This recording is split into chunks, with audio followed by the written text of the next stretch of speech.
Muy buenas tardes, le quiero dar la bienvenida a todos los asistentes, a las personas que nos están viendo a través de la transmisión y pues claro que a la doctora María Castañeda de la Paz. El día de hoy nos viene a dar una presentación que se titula Inopali Incuautli, los aztecas y la fundación de Tenochtitlán. María Castañeda de la Paz es doctora en Historia de América por la Universidad de Sevilla, España.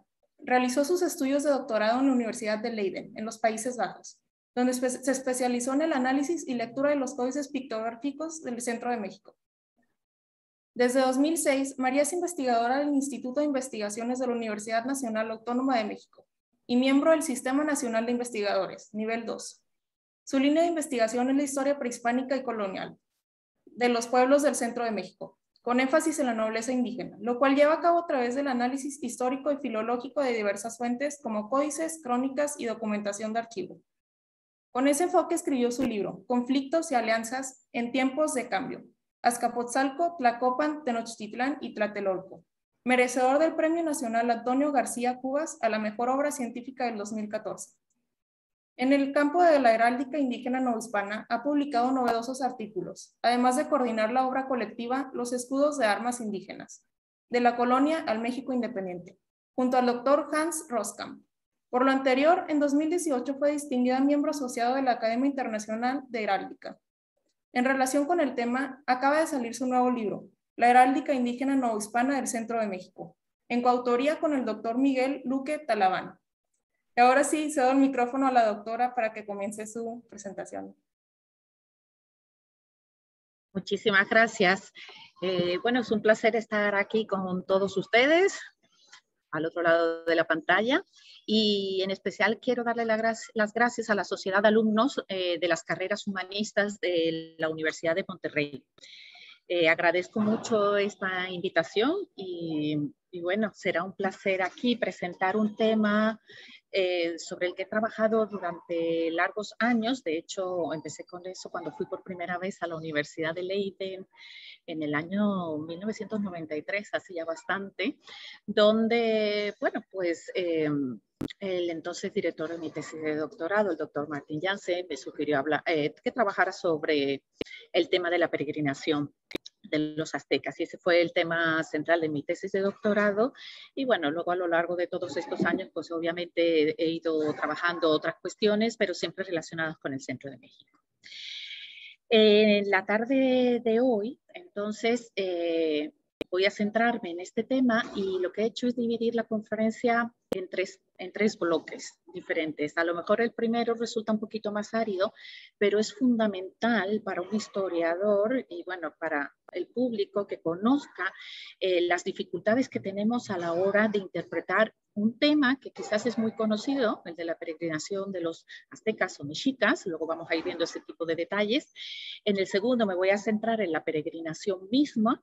Voy a ir compartiendo mientras hablo la pantalla. Y en el tercero voy a mostrar pues los últimos avances en torno a esta temática que he realizado. Hay cosas que todavía las tengo en prensa, pero bueno, será un placer compartirlas con todos ustedes.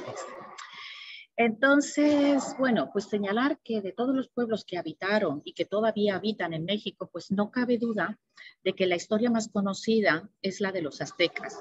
Los motivos, pues porque varios frailes, cronistas indígenas, también pintores o los llamados antiguos tlacuiloque, se dieron a la tarea pues de registrar el pasado de ese pueblo al que los españoles tanto trabajo les costó conquistar para después establecerse en sus tierras, es decir, la isla de México, donde fundaron la capital de lo que va a ser la Nueva España.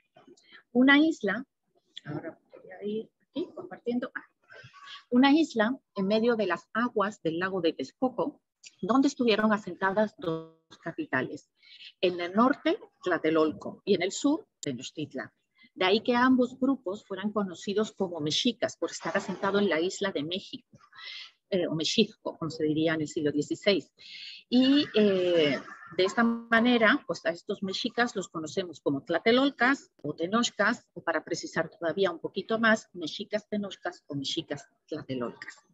Ahora bien, a pesar de la abundante historia que hay en torno al tema de los mexicas, siempre me pregunté por qué ningún relato de los que tenemos era igual al otro, pero es que ni tan siquiera en el origen de la historia, en los personajes protagonistas, en los sucesos que pasan a lo largo del camino, ni siquiera la propia fundación es homogénea. Hay mucha, a veces es desesperadamente contradictorias todas estas fuentes, y eso fue una de las cosas o el punto de partida que me ayudó a mí bastante. O sea, ese tipo de cuestionamientos me ayudó bastante a ir resolviendo poco a poco, porque todavía lo hago, como digo, ¿no? Como decía al principio, hay cosas que todavía las tengo en prensa, pero son los últimos pasos que he dado en torno a esta temática tan fascinante como es la peregrinación de este pueblo que se asienta en la isla del lago de Texcoco. Bueno, un importante paso metodológico para resolver estos problemas fue el análisis filológico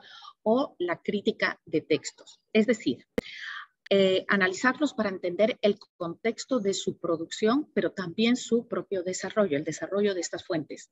Por tanto, ¿quién escribió estas fuentes? No es lo mismo cuando escribe un fraile, por ejemplo, que cuando escribe un cronista indígena. ¿Con qué propósito escribieron su fuente? ¿En qué momento se escribe? No lo mismo si se escribe siendo testigo ocular de los acontecimientos, si se escribe en la mitad del siglo XVI o segunda mitad, que en el XVII o en el XVIII. Y si estas personas que escriben, ya sean frailes o cronistas indígenas, si lo hicieron a partir de otros documentos. Asimismo, si en ese proceso en el que están redactando sus crónicas, ellos también están interpretando, como hacemos los historiadores hoy día, porque lo hacían. Y entonces tenemos que determinar si eran certeros en sus interpretaciones o también cometen errores, porque son las fuentes que estamos utilizando para hacer un estudio en torno a esta temática. Bueno, lo anterior me llevó a mí a agrupar las fuentes entre las que son puramente pictográficas en torno a la peregrinación. O sea, ahí tenemos un listado, si no me equivoco, son 11 fuentes diferentes puramente pictográficas. A veces pueden tener una glosa, pero bueno, eso no interfiere mucho frente a los documentos de carácter mixto, es decir, que tienen pictografías, pero están acompañados de un amplio texto alfabético. ¿Cómo pueden ser? Pues en realidad documentos mixtos tendríamos estos escritos en español, que el primero, digamos, que sería el de Fray Diego Durán, súper importante para conocer, bueno, varios temas, pero entre ellos el de la peregrinación azteca o mexica.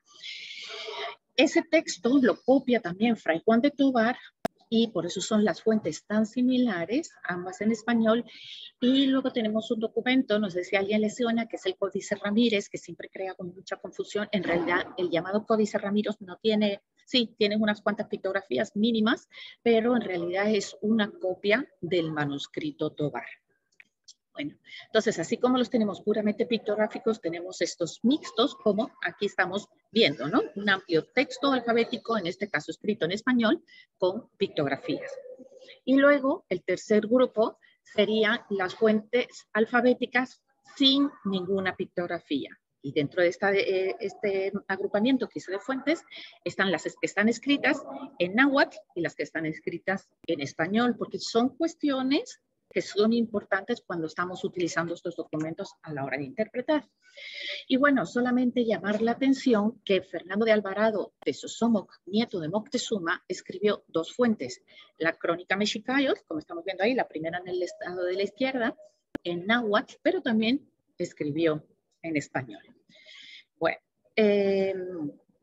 ahora bien, de estos 11 documentos, que yo sé que al principio puramente pictográficos, bueno, en su origen por lo menos, en realidad este bloque lo podemos reducir bastante, porque todos esos que he marcado en azul forman parte de la misma versión histórica y por eso son tan similares como ahora voy a demostrar. Esto es lo que provoca que yo a todo este grupo que sigue una versión histórica, llame a esa versión histórica que no conocemos, es un concepto, como Códice I, basándome en luego lo que se llamó la Crónica X, que ya estableció previamente Robert Barlow, un investigador. Entonces, el Códice I, nadie tiene que pensar que es un documento físico que existe, es una versión histórica que no conocemos, pero a la que accedieron dos personas distintas. Uno es el autor anónimo de la tira de la peregrinación, Códice Boturini, que creo que es el documento de la peregrinación más conocido, pero también el autor del Códice Aubin. Es decir, el Códice Aubin no es una copia de la tira o viceversa, sino que ambos accedieron a esa versión histórica e hicieron sus propios documentos. La tira de la peregrinación es puramente pictográfico. El autor del Códice Aubin lo que hizo fue leer esa pictografía y cuando la estaba leyendo escribió un texto alfabético. Y ese texto alfabético fue copiado por otros pintores o escribanos ya, como es el del manuscrito Mexiquei número 40, el manuscrito Mexiquei número 85. Pongo las flechas ininterrumpidas, o sea, con rayitas, porque no tengo garantías de que el manuscrito 40, por ejemplo, sea una copia directa del Códice Aubin. Puede ser una copia de otro documento que no conocemos. Pero los textos en náhuatl son prácticamente iguales. Y el manuscrito número 8, que está en Princeton, ese sí tiene una flecha recta, así de línea recta, porque ese sí hay garantía, sabemos que es una copia directa del manuscrito 85, como ahora voy a mostrar. Y luego está el Códice Azcatitlán, que está disuelto con un asterisco, porque lo que hacen los pintores del Códice Azcatitlán a mediados del siglo XVII es utilizar esta versión histórica, por lo menos al principio del relato. Entonces, bueno, son cuestiones que son importantes a tener en cuenta y ahora voy a poner unos ejemplos de por qué. En esta tabla que hice ya hace muchos años para un artículo, pues ahí tengo el listado de la tira de la peregrinación, Códice Aubin, manuscrito 40 y el 85. Si nos fijamos en la tabla, todos empiezan en Aztlán, todos siguen con el sitio de Culhuacán o Teoculhuacán, que luego vamos a ver que es un cerro con cima curvada.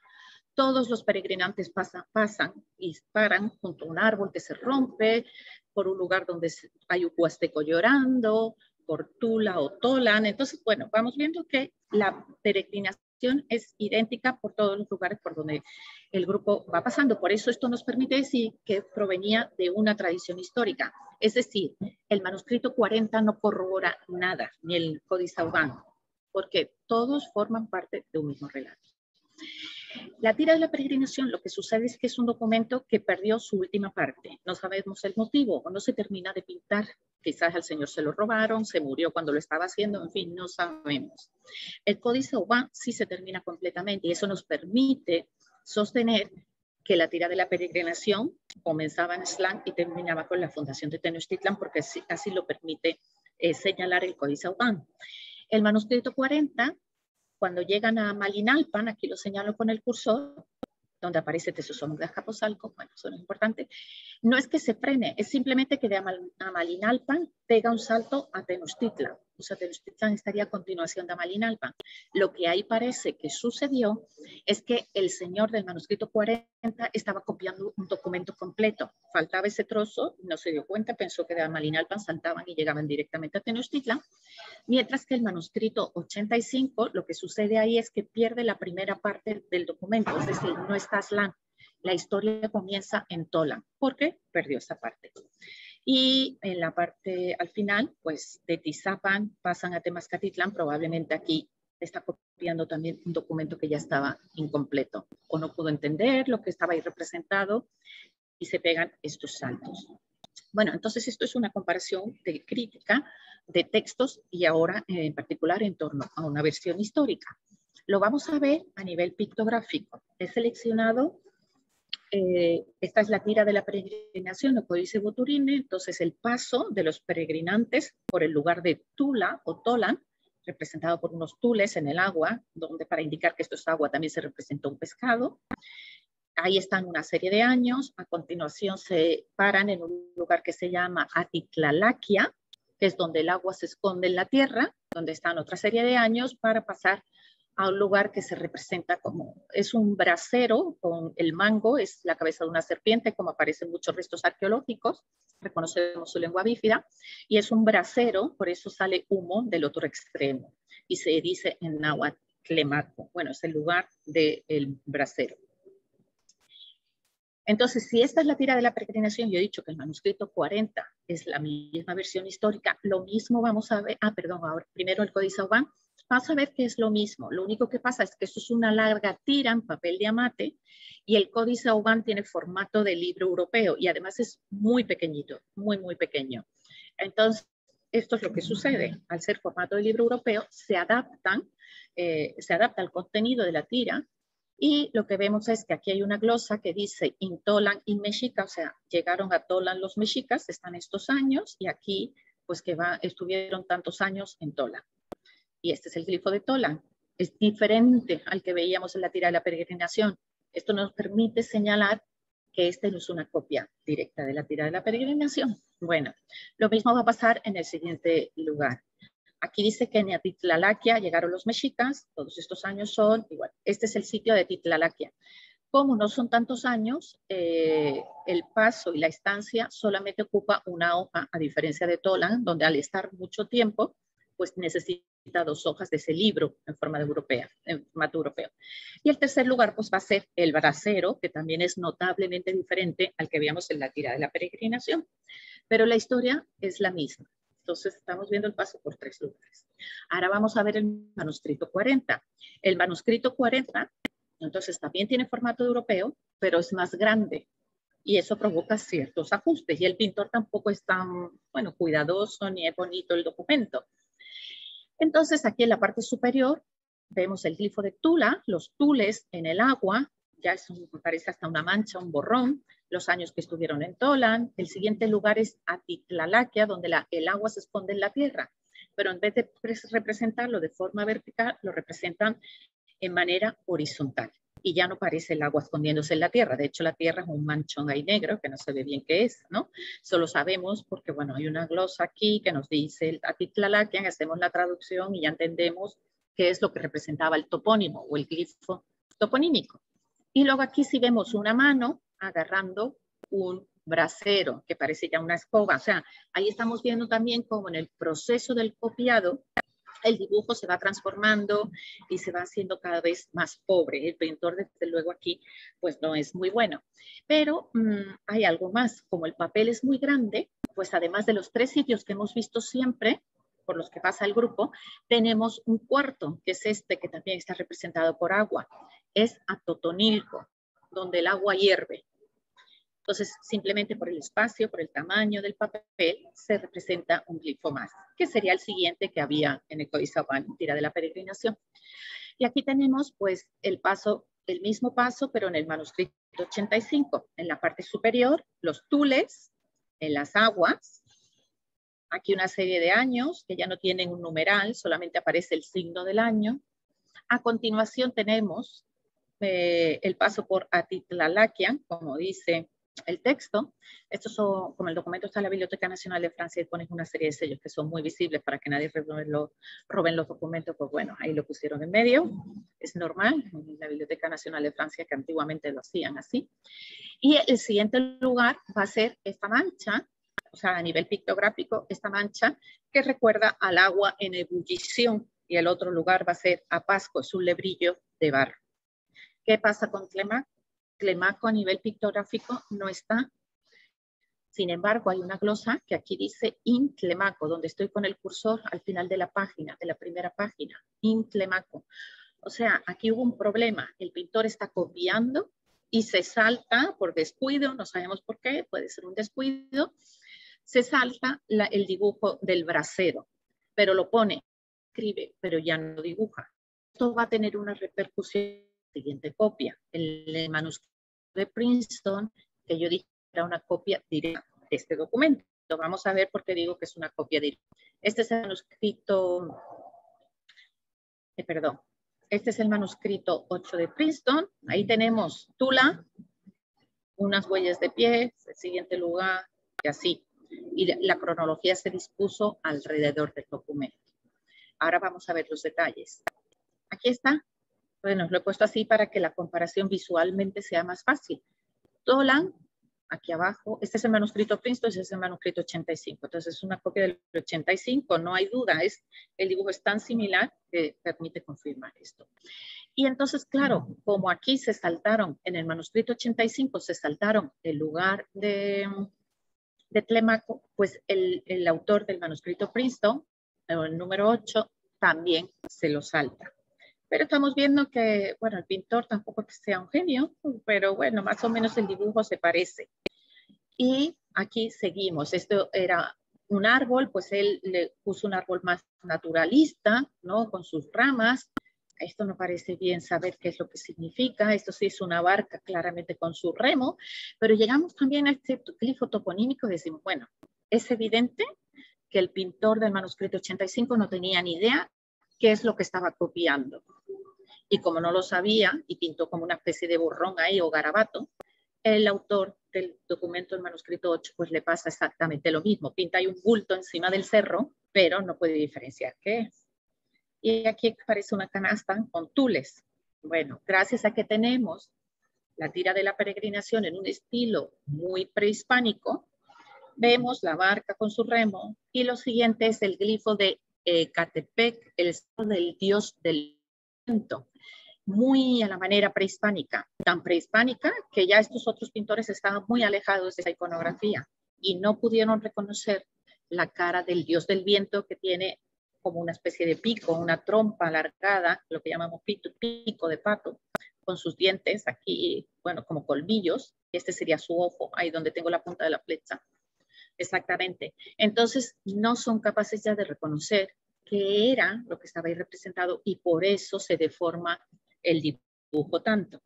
El siguiente lugar, pues no era una canasta, es un petate trenzado y la manera de representar el petate siempre es, como lo vemos en la tira de la peregrinación, en el documento inferior, ese trenzamiento es indicación directa de que es un petate con tules arriba. Bueno, en el otro lado, pues eso, los pintores ya no tienen tanto cuidado y se produce pues este tipo de cosas que no solamente se tienen lugar en los documentos pictográficos, muchas veces en los textos alfabéticos pues también nos encontramos situaciones así.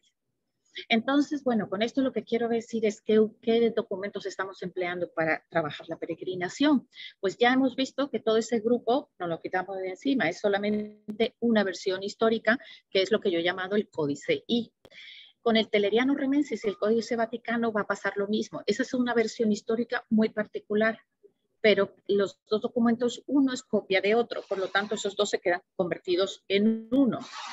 Y ya, entonces nos quedamos solamente con 4 documentos de la peregrinación, bueno, pues el Códice I y el que está abajo, ¿no? El Teleriano Remensis o Vaticano A. El mapa de Sigüenza es una historia exclusiva, única. No tiene copias, nadie la empleó, no encontramos restos de esa peregrinación dentro de la obra de diferentes cronistas. Lo mismo pasa con la tira de Tepexpan. Y el caso del Códice Xolotl, pues algo similar, pero el Códice Xolotl simplemente encontramos a los peregrinantes a la altura de Chapultepec y a la Cuenca de México. Es decir, no empieza con la historia en sus orígenes, ¿no? Desde donde el grupo parte para fundar en la isla de México. El Códice Mexicanus sí es un caso muy particular, ahí lo tenemos. Entonces, bueno, con esto quiero decir que muchas veces es que estamos diciendo, esta es la historia de la tira de la peregrinación Códice Boturini, y esto pasó porque lo corrobora el Códice Urbano, el manuscrito 40 al 85 del Códice Azcatlán. No, perdón, es una versión histórica que varios cronistas utilizaron. No, ningún documento corrobora nada, ni es más certera ni verdadera esa historia. Es simplemente que se está copiando lo mismo. Entonces, esos son puntos muy importantes a la hora de investigación. Y bueno, con el Códice Mexicano tenemos algo así. Para eso me voy al listado de documentos puramente alfabéticos que señalaba al principio, donde hay un bloque en náhuatl y otros escritos en español. Bueno, la versión de la peregrinación solamente que encontramos en el Códice Mexicano están esos 3 documentos que he puesto: Análisis de Cuautitlán, Historia de Mexicanos por sus pinturas y Análisis de Tlatelolco. 3 fuentes que en un principio parecen independientes, pero en la peregrinación es exactamente la misma que encontramos en el Códice Mexicano. Es decir, se estaba utilizando esa versión. histórica que aquí, curiosamente, utilizan Alvarado de Sosómoc en su crónica Mexicayo. Alvarado de Sosómoc tenía el códice I y tenía esta versión del códice Mexicanos. También Chimalpain, porque Chimalpain tenía la obra de Tezosomoc. O sea, es un préstamo de documentos y un intercambio que cada uno tira y va componiendo. Bueno, en definitiva es eso. Ah, bueno, y de los cronistas en español, Fray Juan de Torquemada. ¿Qué es lo que estoy diciendo con esto? Que cuando los documentos que estamos utilizando para entender la historia de la peregrinación son nuevas composiciones coloniales, incluidos los documentos pictográficos. No tenemos ni un documento prehispánico para la peregrinación. Todos son hechos en la colonia. Y lo que estamos observando es que los cronistas, pero también estos pintores anónimos, tienen varios documentos delante y van seleccionando escenas. Están muchas veces interpretando y esto se contradice, esto no me conviene, lo quito, y entonces empiezan a pulir sus textos y crear nuevas historias. Y nosotros, como investigadores, nuestro trabajo es tratar de entender cuál era el documento original. Es muy difícil, no siempre podemos llegar a conclusiones certeras, pero es muy importante conocer estos contextos, porque de eso va a depender la interpretación nuestra, que sea más precisa o menos precisa. Ya solamente con tener en cuenta el contexto de elaboración, yo creo que es un paso bastante importante. Entonces, como digo, el Códice Mexicano se hace a partir de una versión histórica que está contenida en esas tres fuentes que he seleccionado en verde y que una serie de cronistas utilizaron para hacer sus historias.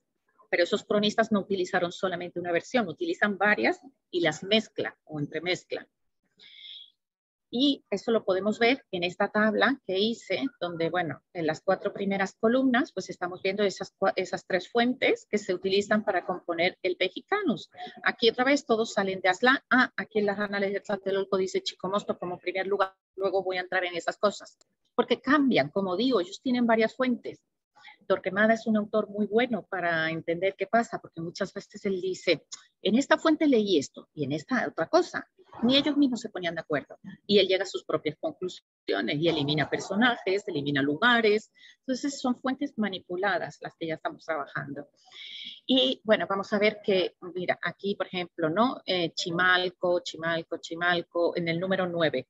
En el 10, Jicuco, Inxico, que no lo puedo leer, probablemente aquí ya no pudieron leerlo bien y aquí parece que es Jicuco. Bueno, no me puedo entretener ahora en explicar cada detalle, pero Tolan. Y estos cronistas son los que digo que utilizaron el Códice Mexicano, entre otras fuentes. Por eso no lo siguen a rajatabla, al pie de la letra, sino que hay huecos o vacíos, porque dicen, esta versión no me convence tanto, voy a tirar de esta otra, o de esta que otra.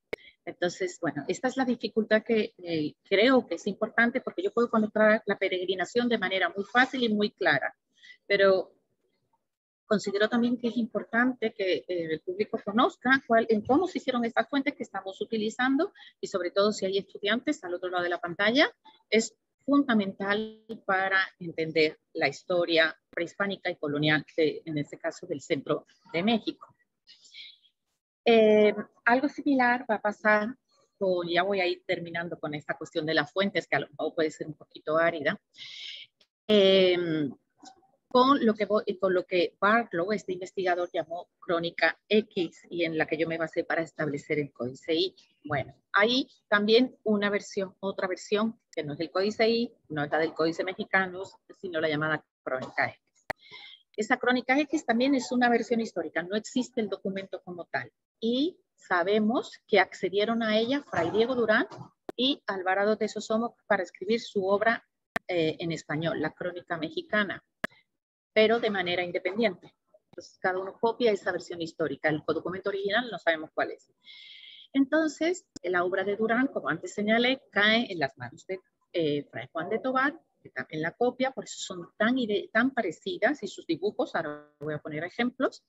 Y como el padre José de Acosta dijo en su libro 7º de la Historia Natural, él dice, yo para esta parte de la historia sigo a Tovar, que me prestó su documento, pero él ya no incorporó pictografías, es un texto puramente alfabético. Entonces, quizás se ve mejor todo en este cuadro, ¿no? Como la obra de Durán pasa a Tovar y la de Tovar a Costa. Y Tesosomo tiene la misma, una versión histórica, que, o sea, sigue la misma versión histórica, pero con algunas diferencias. Sabemos que no tiene nada que ver con la de Durán, por la manera de escribir, bueno, en fin, por una serie de detalles.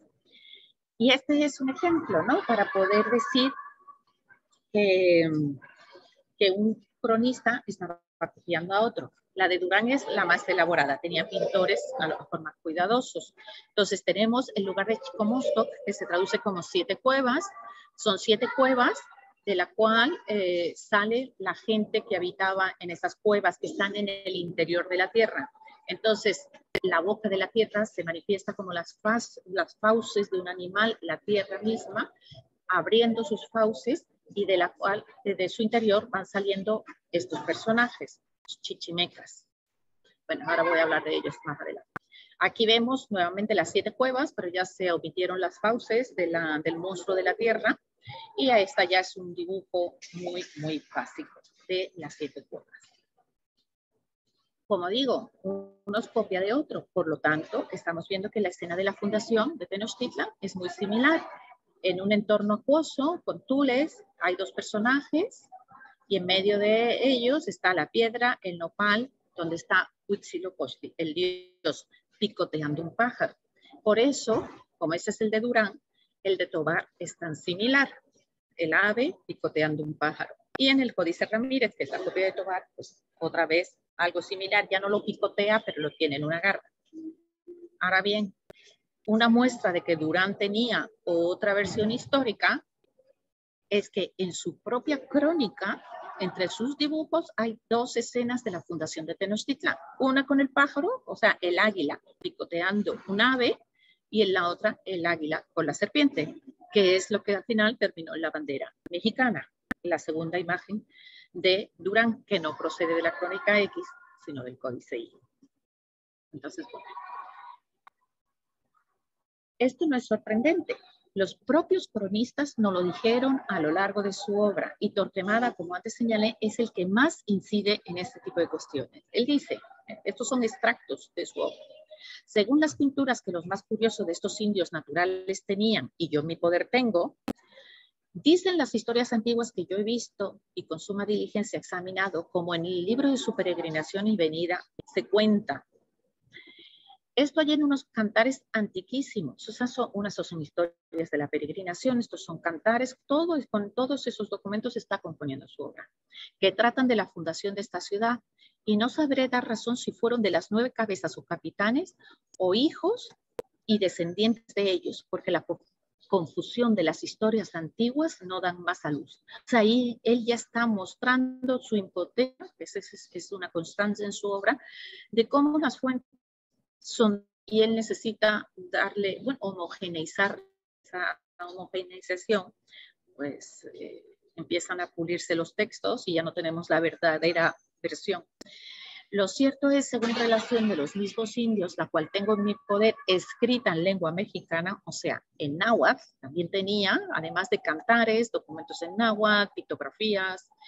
Y esto es muy interesante lo que él dice, que después de haber revisado al padre Acosta, a Enrico Martínez y a Herrera, que escribieron sus obras o crónicas, y dice, los 3 concurran en decir una misma cosa, esa ciudad, o sea, no porque los 3 la digan es más certera esa versión, que la causa de conformarse todo es porque los 2 sumaron a la letra las palabras de Acosta, y si no de su libro, de una misma relación, la cual yo es el mismo romance estilo que los 3 en sus escritos ponen. He venido diciendo antes, cuando señalo que hay un códice I que todos copian. No porque todos lo copien, la versión esa es la de verdad, es simplemente que tenía más acceso a ella por alguna razón y todos las están copiando, ¿no? Lo mismo con la crónica X. Pero esto es Torquemada. Tenemos otros cronistas que dicen exactamente lo mismo. El propio Fray Diego Durán dice, lo dicho, esta historia de que yo voy sacando, pero otra relación dice, y esta de los Azcapotzalco, que en aquel tiempo que iban a, bueno, entonces tiene una que es la que él sigue, pero está comparando con otra versión. Chimalpain, cronista de Chalco también. Algunos antiguos dejaron pintado que fue en este año cuando los aztecas llegaron al pie de un gran árbol que se quebró sobre ellos. Un poquito más adelante, la misma obra dice, aquí está otra relación de los antiguos. Dice así, entonces comenzó el desatino de los antiguos chichimecas. Allá comenzó donde se quebró sobre ellos el árbol. O sea, son dos obras distintas que hablan de un árbol que se rompe. Y más adelante, la misma tercera relación dice, según dejaron pintados algunos antiguos, cuando los aztecas salieron de Aztlán, todavía no venían cargando a su diablo Huitzilopochtli. Por esto dudan algunos antiguos. Ellos mismos están dudando ante las diferentes versiones que se presentan sobre pues, esta temática. Y que es por lo que comencé la plática de hoy, ¿no? Es por qué si tenemos el relato de un solo pueblo, está sentado en las aguas del lago de Texcoco, en un islote, ¿por qué las versiones son tan diferentes? Bueno, pues uno de los motivos es precisamente el contexto colonial en el que se elaboran todas estas fuentes que provocan esta diversidad y estas contradicciones que a veces encontramos. Ahora bien, un paso importante en mi investigación es cuando comparé la versión de la Crónica X con la del Códice I. No pretendo que nadie se vaya a acordar tampoco de toda esta información, pero sí voy a mostrar por qué fue importante para mí comparar estas dos versiones históricas y delimitarlas. Esto de todas maneras necesita un trabajo en mayor profundidad, que es lo que espero hacer durante mi año sabático, que tuvo que verse postergado por el tema del COVID. Pero quiero entrar en un análisis más profundo de todos estos documentos. Bueno, cuando comparo la Crónica X con el Códice I, pues me doy cuenta que en el Códice I salen de Aztlán y de Oculhuacán, quitando el teo. Es un cerro de cima curvada que ahora vamos a ver. Mientras que en la Crónica X sale de Chicomosto. En el Códice I, los protagonistas son 7 pueblos. En la Crónica X, 7 dioses o barrios, no es muy claro. O los barrios donde esos dioses estaban como patronos. En el Códice hay 4 teomamaques o sacerdotes, que son los que cargan a la deidad en la espalda. En la Crónica X, pues tenemos a otros. Y así, el Códice hay un ritual chichimeca, donde está ese famoso árbol que se rompe, mientras que en la Crónica X pasa por Michoacán, donde la hermana del dios Huitzilopochtli fue abandonada, y bueno, etcétera, etcétera. Entonces estamos viendo cómo hay historias que he podido desentrañar, pero como digo, todo esto necesita más investigación y esto me permite establecer principalmente una cosa, que es una de las aportaciones mías recientes que sí están publicadas, y es que tenemos 2 lugares de origen, Aztlán y Chicomostoc. En algunas crónicas, como tienen la versión de Aztlán y la versión de Chicomostoc, los 2 lugares aparecen entremezclados. Pero a nivel pictográfico, las fuentes de Códice, por ejemplo, solamente tienen Aztlán, Chicomostoc no aparece. Y en la Crónica X, a nivel pictográfico, solamente está Chicomostoc, no está Aztlán. Otra cosa es que luego al escribir entremezcle los 2 lugares. Pero en mi opinión, en origen, unos decían salir de Aztlán y otros decían salir de Chicomostoc, de las 7 cuevas. ¿Qué es esto de Chicomostoc? Bueno, Chicomostoc, como antes he dicho, se traduce las 7 cuevas. Es un lugar cavernoso en el árido norte. Por eso normalmente en algunos Chicomostoc o se describen o están dibujados como un lugar árido, pedregoso, con muchas cactáceas, pero sobre todo cuevas, porque ese es el hábitat natural de un grupo étnico que se conoce como chichimecas. Los chichimecas son nómadas o seminómadas, gente que habita en el norte, son cazadores. Y por eso los vemos vestidos con pieles, saliendo aquí de la boca, bueno, y en las imágenes de abajo, van con pieles, portan arco y flecha, la cesta de red es donde meten el producto de la caza, y esta actividad de la caza se equipara con la de la guerra. Por lo tanto, los chichimecas son también grandes guerreros y están asociados a dioses cazadores como Mixcoatl, Camaxtle, Aminich, etc. Entonces, esa identidad chichimeca es una identidad perfectamente definida de algunos pueblos del centro de México. Dicen, yo soy chichimeca, y se refieren a que ellos procedían de Chicomostoc y en su origen, que luego se sedentarizan, eran nómadas, seminómadas, grandes cazadores y por tanto guerreros. Eso con Chicomostoc. Tenemos entonces el otro lugar de origen, que es Aztlán, con el sitio del Cerro Torcido en la otra orilla, Culhuacán. Este entorno, y esto forma parte de mi investigación, está asociado a pueblos sedentarios, gente que ya vive en las ciudades, cultiva y por lo tanto come maíz. Entonces son gente que habla náhuatl, la gente que come maíz se asocia a los náhuatl hablantes. Son gente también que hacen cerámica, tienen códices, o sea, tienen escritura y por lo tanto tienen códices. Y se visten con tilmas de algodón, a diferencia de los chichimecas que van con pieles. Ellos llevan tilmas o mantas de algodón anudadas a un lado. Y su deidad, a la que suelen estar asociados, es el dios Quetzalcóatl, la serpiente emplumada. Entonces, pero esto es, como digo, es algo nuevo de mi interpretación que luego voy a desarrollar en la tercera parte de la charla de hoy. Por tanto, ¿qué significa? Porque hay unos pueblos que dicen venir de Chicomostoc y otros venir de Aztlán. Esta historia de la peregrinación, un día simplemente dije, bueno, si en la isla viven dos grupos, tlatelolcas y tenochcas, lo normal entonces será que una es la historia de los tenochcas y la otra es la de los tlatelolcas. Y entonces en mi investigación pues, me doy cuenta que los tlatelolcas, su casa real siempre estuvo vinculada con la de Azcapotzalco, como estamos viendo ahí en el mapa. Y los Azcapotzalco tenemos varias historias que nos dicen que ellos eran chichimecas, tepanecas, chichimecas, gente de las cuevas. Y Fray Juan de Torquemada, que en el siglo XVII vivía en Tlatelolco y escribía desde ahí su crónica, dijo que los tlatelolcas se preciaban más de tepanecas, o sea, de gente vinculada con Azcapotzalco, por lo tanto, chichimeca. En el siglo XVII todavía hacían prevalecer esa identidad, más que de tenochcas. Esto quiere decir entonces que la historia de Chicomostoc es la historia de los tlatelolcas y la historia de Aztlán, Culhuacán, sería la historia de los tenochcas. De hecho, como ya he señalado en alguna publicación, ¿dónde se aparece el dios Huitzilopochtli? Huitzilopochtli siempre se aparece en Aztlán, jamás se aparece en Chicomostoc, nunca. Y los dos son lugares de origen. Entonces, esto quiere decir que la historia de Aztlán es la de los tenochcas. Y también quiero señalar, porque voy a pegar un salto en el tiempo, que cuando los conquistadores españoles llegaron a la costa del Golfo, fueron informados de que Tenochtitlan era la capital de los culúas. Culúas es una manera de decir culuas, la gente de Culhuacán, los del Cerro Torcido. Y Culhuacán, en esa época, bueno, ya desde hacía unos siglos antes, se había convertido en la ciudad heredera de los toltecas. La ciudad por antonomasia tolteca era Tula, en el estado de Hidalgo, en el norte.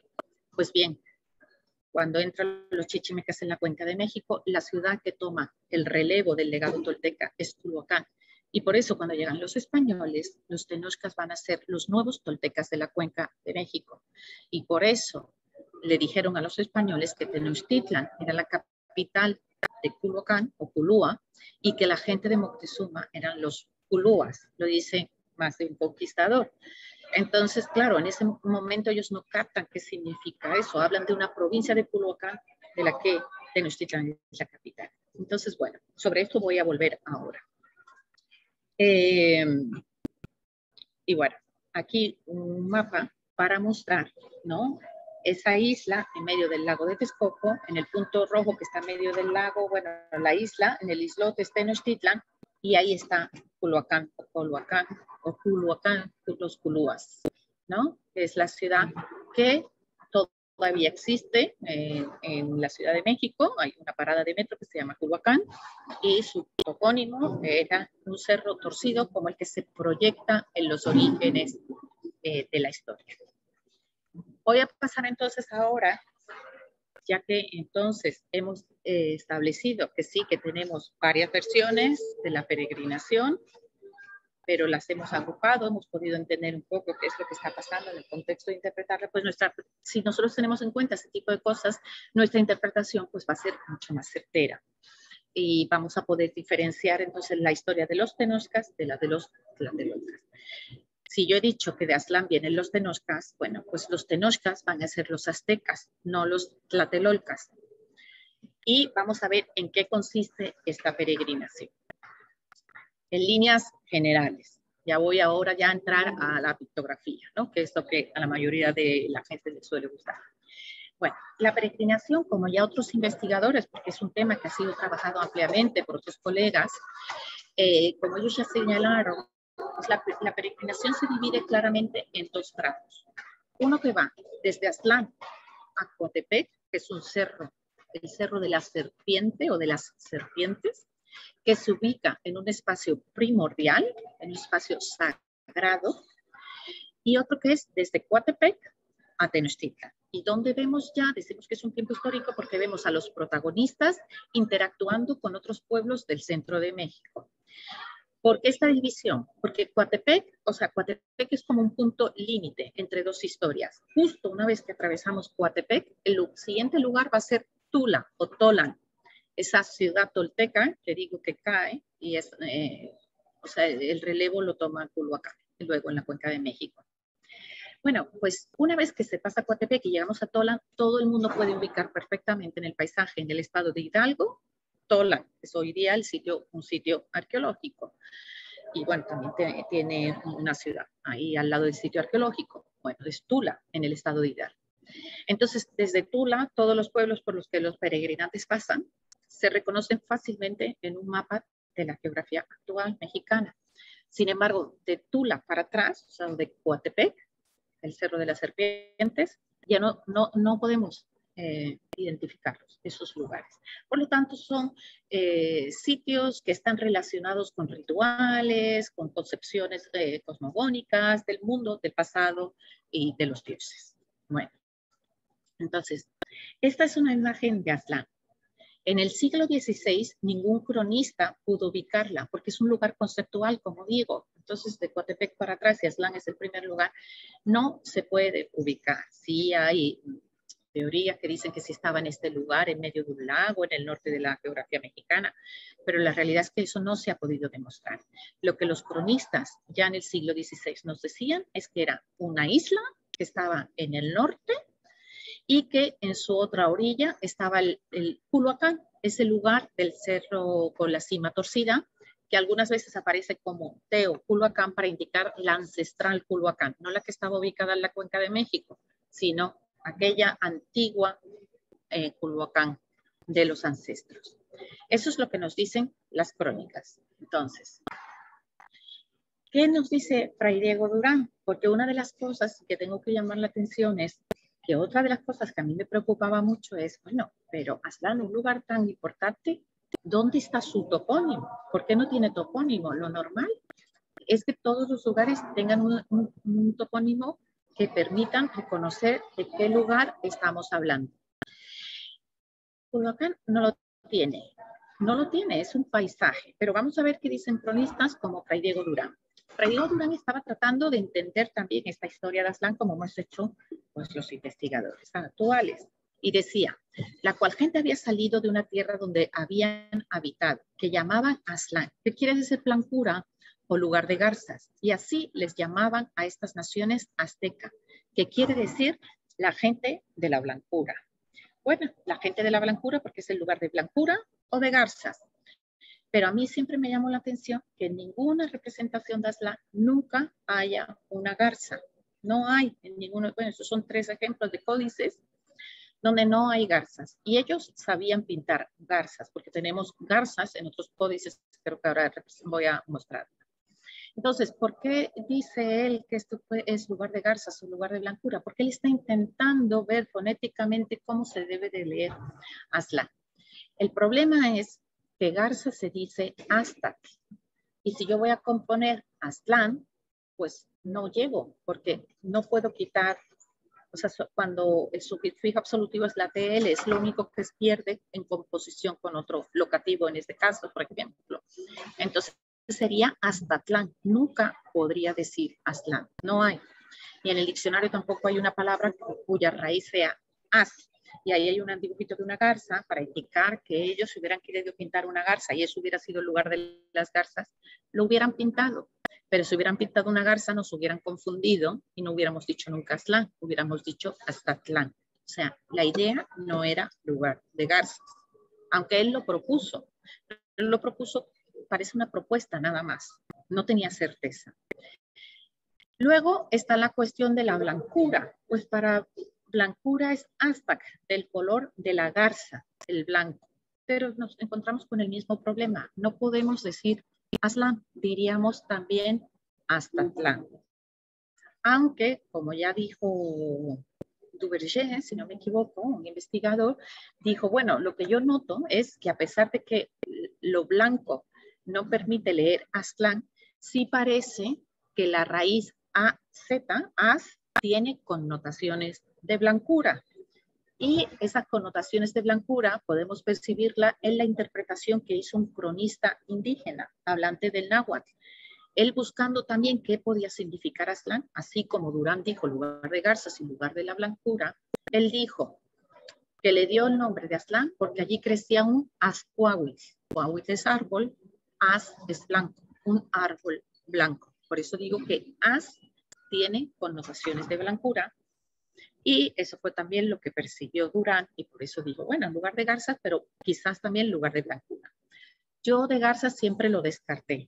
Lo descarté porque, como digo, nunca pintaron una garza en Aztlán. Entonces, tan fácil como eso. Bueno, y de haberla pintado nos hubiéramos confundido. Entonces, la idea no era garza, blancura. Y con eso va a volver a enlazar en la última parte de la presentación de la tarde de hoy. Entonces, pero voy a dejarlo para el final, porque eso sí forma parte del trabajo que tengo en prensa y que comentaba al principio de esta presentación. ¿Por qué es lugar de blancura? ¿Y qué significa lugar de blancura? Bueno, lo que tenemos es esta típica imagen de los aztecas, futuros tenochcas, saliendo de ese islote, donde aquí tampoco vemos garza alguna. Es un sacerdote el que inicia la peregrinación, algo que no es nada extraño, porque esos sacerdotes solían cargar en sus espaldas, como vemos en la segunda imagen, esta manta, en el interior de la cual iba un objeto que contenía la fuerza divina de la deidad, del grupo en cuestión.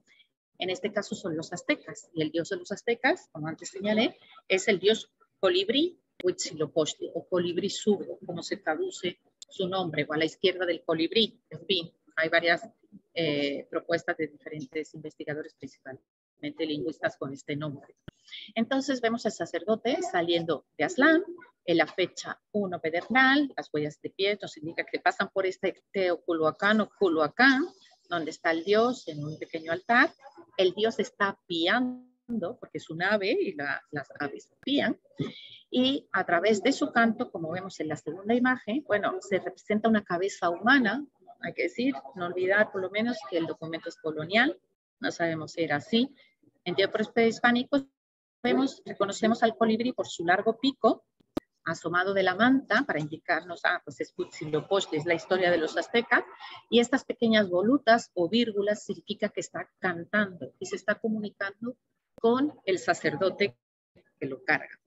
Estos dioses que van a las espaldas de los sacerdotes en contextos de peregrinación son muy, muy importantes, porque son los que indican que el grupo tiene que salir de su lugar de origen, son los que ayudan a resolver problemas que surgen en el camino, pero sobre todo son los que van a elegir dónde su pueblo se tiene que asentar. Entonces esa es la misión de estos dioses y una vez que eligen el lugar, se les crea un altar, en el caso de Tenochtitlan es el templo mayor, se coloca allí el envoltorio y ya el dios, bueno, ha cumplido su misión. Estos relatos no son únicos de los, en este caso, de los aztecas o tenochcas. Lo vemos, por ejemplo, voy a poner un ejemplo breve de los nonoalcas, chichimecas. Los nonoalcas chichimecas es un pueblo que se asienta en el sur de Puebla, ya en las lindes con la Mixteca Alta, cerca de Coixtlahuaca. Y vamos a ver lo mismo, no a nivel pictográfico, lo vamos a ver en un texto, donde podemos leer Xelhuan trajo consigo a su Tlamakasqui. Tlamakasqui es el cargo sacerdotal llamado Atecat, o sea, el sacerdote se llama Atecat. Llegaron a Tlahuimolco, luego llegaron a Quetzaltépetl, observan en Zahuaco, en Tlapala, escuchan al Zacuá, al Quetzaltótl, que hablan, o sea, son dos aves, que hablan cantando. Obviamente, si son aves como Huitzilopochtli, van a piar, van a cantar. Y dicen, aquí nada más será. Es la que elige el lugar donde se va a sentar también su pueblo. Y claro, es muy bonito ver cómo cantan, no hablan, cantan. Y el sacerdote que los carga a estas deidades tiene la facultad de interpretar ese canto. Lo mismo vamos a ver qué pasa con Tezcatlipoca, uno de los grandes dioses mesoamericanos, cuyo nombre indica el espejo humeante, y es lo que vemos aquí en esta imagen, en un círculo, un espejo del que sale humo, que es lo que significa Tezcatlipoca. Y este sería el espejo de obsidiana, donde ellos dicen que se reflejaba el dios y que salían volutas de ese espejo porque se comunicaba con su sacerdote. Lo mismo, tenemos otra historia, es para comparar que la de Azteca pues, es una de las tantas que había en el centro de México. Y dice, venía hablando con ellos este espejo en voz humana, para que pasasen adelante y no parasen ni asentasen en las partes que viniendo pretendieron parar y poblar, hasta que llegaron a esta tierra de los chichimecas Acolhuaque, donde llegado no les habló más, y por eso hicieron en ella su asiento. Esto es de la historia de Texcoco. Entonces, en unos iba un colibrí, en otros tipo de aves, de aquí iba el espejo que representaba al dios Tezcatlipoca. Bueno, como señalé antes, los primeros lugares de la peregrinación no los encontramos en la geografía mexicana. Aztlán, Teoculhuacán, el grupo sigue marchando, vemos varios sacerdotes con envoltorios en su espalda y el primero es el que lleva al dios Huitzilopochtli aquí. El otro. Entonces se infiere que los demás envoltorios son de otras deidades. Y paran junto a ese árbol que antes mencioné, que se rompe, ahí colocan el altar de su dios, empiezan a comer, el árbol se rompe, el dios se comunica con ellos, hay pequeñas lágrimas que salen de sus ojos, no sé si se pueden apreciar, lloran, y bueno, algo pasa ahí en el camino, luego siguen peregrinando, hacen una serie de rituales, pero no hay un topónimo para indicar en qué lugar estamos, no se sabe. Seguimos caminando y nos encontramos a un huasteco que tiene la cabeza alargada, por eso lo reconocemos como huasteco, y la nariz horadada, así grande, es la típica señal de identidad de los huastecos, que está llorando. Entonces, por eso a ese lugar lo llamamos Huastecalichocaya, que significa donde lloró el huasteco. El siguiente sería el famoso Coatepec, ese punto liminal en la historia que señalaba antes, el cerro de la serpiente o de las serpientes. Y algo muy significativo. Yo dije, este es el límite de la historia sagrada primordial, y luego ya el siguiente lugar sería Tula, en el estado de Hidalgo. Y a partir de ahí reconocemos el resto de lugares en la geografía mexicana. Bueno, algo muy significativo aquí en esta imagen es cómo a partir de este topónimo comienza a contar el tiempo, los años, es el tiempo histórico. Y en esta parte, en esta esquinita, lo que estoy señalando con el cursor, la voy a poner aquí en grande, ahora comienza a atar los años. Cada 52 años, al año 2 acat, 2 caña, atan los años, hacen una festividad, eso es un mecate, atando las cañas, Xumolpili significa el atado de cañas, o el atado de los años, y celebran la ceremonia del fuego nuevo. Un madero sobre el cual, con un palo, el tlecuahuitl, hacen fuego, por eso sale humo, y bueno, es la celebración del fuego nuevo, la fiesta que se hace cada 52 años. Entonces es muy bonito ver cómo, que la fecha de salida es Setecpal, es una fecha conceptual. Los pueblos, ese Setecpal está relacionado con inicio de una historia, inicio de una peregrinación, inicio de un linaje, de un nuevo lugar de asentamiento. Entonces no es una fecha histórica. Aquí es cuando comienza a contar el tiempo. Entonces este cuate que estamos viendo aquí es simplemente un cerro con una serpiente y nada más, no es nada, bueno, que nos llame mucho la atención, pero es el lugar donde nació el dios Huitzilopochtli. Y hay otro códice donde sí se va a representar pues, ya mucho más elaborado. Y se representa mucho más elaborado porque el documento es tardío. Y mientras más tardío, pues más elementos le meten. a la historia. Lo que aquí quiero resaltar es cómo en esta ruta, esta línea que va marcando el lugar por donde los peregrinantes van pasando, entran como en una especie de, es un glifo que representa la niebla, es como hay oscuridad y dentro hay 3 glifos de días, que son estos blancos y rojos, y 4 de noches. Y al final sale una estrella ya representada a la manera europea. Es la estrella Venus. Venus alumbra al amanecer, pero su luz no es igual de fuerte que la del sol, pero anuncia la salida del sol. Y el sol va a ser Huitzilopochtli, que es el que vemos arriba del Cerro de las Serpientes, ¿no? De Coatepec, que puede ser una serpiente, pero en este caso se pintaron varias. Bueno, entonces esto parece que son las arremetidas que hace Venus, como nos señalan algunas fuentes. Voy a leer solamente la primera, porque si no ya veo yo que me estoy quedando un poquito corta de tiempo. Y dice, a la estrella Venus la llamaba esta gente Ciclapo, o Citlali, que significa estrella grande. Y decían que cuando sale por el oriente hace 4 arremetidas, y a las 3 luce poco, y vuélvese a esconder, y a la 4ª sale con toda su claridad, y procede su curso. Y dicen de su luz que parece a la de la luna. Es decir, no es suficientemente fuerte, es la que del amanecer. Bueno, voy a seguir leyendo. Estuvieron gran rato esperando, comenzó a separar colorado el cielo y en todas partes apareció la luz del alba, es Venus. Y dicen que después de esto los dioses se hincaron de rodillas para esperar a dónde saldría Nanahuatzotl. Es el 4º sol. Bueno, es otra historia sobre el nacimiento de un nuevo sol, un nuevo periodo histórico, que va a ser en este caso el de los aztecas con Huitzilopochtli. Y Coatepec, en realidad, bueno, lo que nos dice Sagún, que es una de las personas que mejor relata qué es lo que pasa aquí, dice que ahí vivía la diosa de la tierra, Coatlicue. ¿Qué significa Coatlicue? Cue viene de faldas de coa, de serpiente. Entonces, la diosa de la tierra se está representada por una falda de serpiente. Y eso es lo que esto es lo que representa Coatepec. Es la falda de la diosa de la tierra. Es una falda de serpientes. Y la serpiente es un animal muy poderoso que lo que está es guardando o resguardando el interior de la tierra, que es un espacio sagrado, donde están los dioses.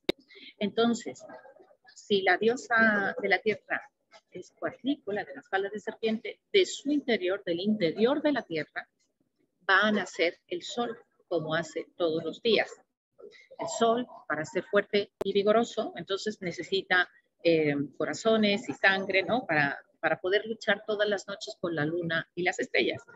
Entonces, eso es lo que va a representar este relato aquí en Coatepec. Y se dice, según nos cuenta Sagún, que la diosa de la tierra estaba barriendo el templo que estaba arriba de Coatepec, que es el que vemos en la imagen, y que se encontró un pequeño plumón, se lo guardó y de repente se sintió embarazada.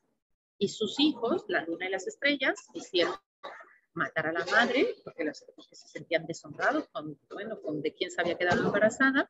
Y entonces la madre tenía miedo, porque estos hijos, la luna y las estrellas, iban subiendo, y en ese momento, para matarla, ¿no? Y en ese momento se le aparece el dios Huitzilopochtli. Bueno, no se le aparece, se le manifiesta desde sus entrañas y le dice que no se preocupe, que llegado el momento él se va a encargar. Y bueno, a medida que sube la luna, Coatlicue, y las estrellas, en el momento en el que llegan arriba para matar a la madre, en ese momento nace victorioso el sol, el nuevo sol, de las entrañas de su madre, de esa falda de serpientes, de ese interior, que es lo que se ha equiparado con el útero materno. Y nace armado con la Xiuhcoatl, o serpiente de turquesa, o serpiente preciosa. Con eso decapita a la luna, la arroja por el cerro y dice que a las estrellas las hace correr alrededor del mismo. Eso es lo que estamos viendo pues, en esta imagen precisamente de la obra de Sagún, el Códice Florentino, donde se representa la manera europea a la diosa de la tierra con las faldas de serpiente. De interior nace el dios Huitzilopochtli, que es el que vemos que está ahí armado con la serpiente de turquesa. Y bueno, esta es la batalla que se produce ahí. Me gusta mucho enseñar esta imagen de Coatlicue, que lo que hace representar el cerro de Coatepec, de ese interior de la tierra, más el sol, porque esto es una versión europea del relato, pero en la manera prehispánica lo que vamos a ver es precisamente esta escultura. Esa es Coatlicue. Y la que vemos es sabemos que es mujer porque se le adivinan los pechos aquí, ¿no? Bueno, debajo de su cuello, son dos serpientes vistas de perfil, pero que en realidad es como si también nos estuviera mirando de frente con su lengua bífida. Y bueno, lleva un collar asociado al sacrificio con manos y corazones. Estas son las manos. Aquí. El cinturón, un cráneo, que es hecho de dos serpientes, y toda su falda son serpientes. Y en la otra escultura, bueno, que es muy conocida, es la Coatlicue del Templo Mayor, la diosa de la luna, decapitada, aquí lo vemos, está cercenado su cuello, y al caer, pues se va, ¿cómo se dice? Bueno, se destroza completamente, y por eso vemos que tiene los pies volando y las manos igual. Entonces, bueno, lo que quiero señalar es la importancia de estas serpientes como protectores, no todas las serpientes, ciertas serpientes como es protectora de ciertos espacios sagrados. Lo tenemos en esta foto o dibujo del Templo Mayor, donde vemos un gran zompantli, a la izquierda del cual está el oratorio de Tlaloc, de Huitzilopochtli I y Tlaloc, sus escalinatas, y este es el famoso muro de serpientes, Coatepantli, que rodeaba estos espacios sagrados. La pirámide de Tenayuca, a las afueras de la Ciudad de México, está rodeada de serpientes, protegiendo nuevamente el mismo espacio. Y cuando un sacerdote estaba en trance, para salir del trance, lo que se manifestaba, como estamos viendo en este dibujo que procede del Códice Borgia, el sacerdote está con los ojos muy abiertos, porque está todavía en el trance, sale de la boca de la serpiente. Entonces sale de ese espacio sagrado, ¿no? Que las serpientes suelen proteger. Y me gusta mucho esta imagen que estoy proyectando ahora mismo, que es Malinalco, en el sitio arqueológico. No me puedo ir más para atrás porque si no te caes con las escalinatas. Entonces, bueno, aquí estamos viendo, esta sí la tomé de internet. Vemos las fauces de una serpiente, parece, este es el ojo. Bueno, este es uno de los ojos, aquí lo vemos, el iris, ahí en el centro, el párpado. Y esta es como la ceja que tiene, ¿no? Esta serpiente, sus colmillos, y era, digamos, lo mismo, pero está más destrozado. Bueno, abajo, para entrar en este espacio sagrado, arriba de la pirámide de Malinalco, hay que entrar por la boca de una serpiente. Entonces, esta confirma es cómo estos animales protegen ese espacio interior y sagrado. Ahora, voy a poner un texto un poquito largo, pero que creo que es importante, es para mostrar por qué Coatepec es un punto límite entre dos historias. La historia del mundo de los hombres, donde los aztecas se van a relacionar con otros pueblos, van a entablar guerras, alianzas matrimoniales, y cómo de Coatepec para atrás era imposible pasar. Solamente se podía hacer a través de la mente. Y no es casualidad que esto pase en Coatepec, el Cerro de las Serpientes, donde vamos a ver cómo en tiempos de Moctezuma I y Luis Camina, él le pide a su mano derecha, Tlacaele, que por favor quiere ir a ver a Aztlán, que él quiere conocer a Aztlán y que quién hay allí, etcétera, etcétera. Y entonces Tlacaele le dice, esto no es parte para militares, gente de guerra, lo que necesitas son sacerdotes. ¿Por qué? Porque lo que van a hacer es entrar en trance para viajar hacia el pasado. Y eso es lo que vamos a ver aquí. Dijo Tlacaele a Moctezuma, has de saber, gran señor, que esto que quieres no es para hombres de fuerza ni valentía, ni depende de destreza en armas. Y para esto, antes habías de buscar brujos o encantadores y hechiceros. O sea, es la forma de referirse a los sacerdotes del antiguo mundo prehispánico. Entonces partieron y llegaron a un cerro que se dice Coatepec, que está en la provincia de Tula. Allí todos juntos hicieron sus cercos e invocaciones al demonio, envijándose, poniéndose trementina, ungüentos, ¿no? Como dice el texto, aquellos ungüentos. Allí, en aquel cerro, invocaron al demonio, al cual le suplicaron les mostrase aquel lugar donde sus antepasados vivieron. El demonio, forzado por aquellos conjuros y ruegos, y ellos viéndose en forma de aves unos, otros en forma de bestias fieras, de leones, tigres, adives, gatos espantosos, o sea, son nahuales. Eso es lo que tú te conviertes cuando entras en trance, en tu animal, en tu otro yo. Entonces dice que el demonio, porque tenemos que contemplar que es un fraile el que escribe, por eso al principio decía, es importante quién escribe. Aquí no hay duda, es un fraile, por eso se refiere a demonios, ¿no? Bueno, los llevo a ellos allí. Van a Aztlán, allí pasan una serie de cosas y ahora a la vuelta, como a la venida, se volvieron en las mismas figuras y especies de animales.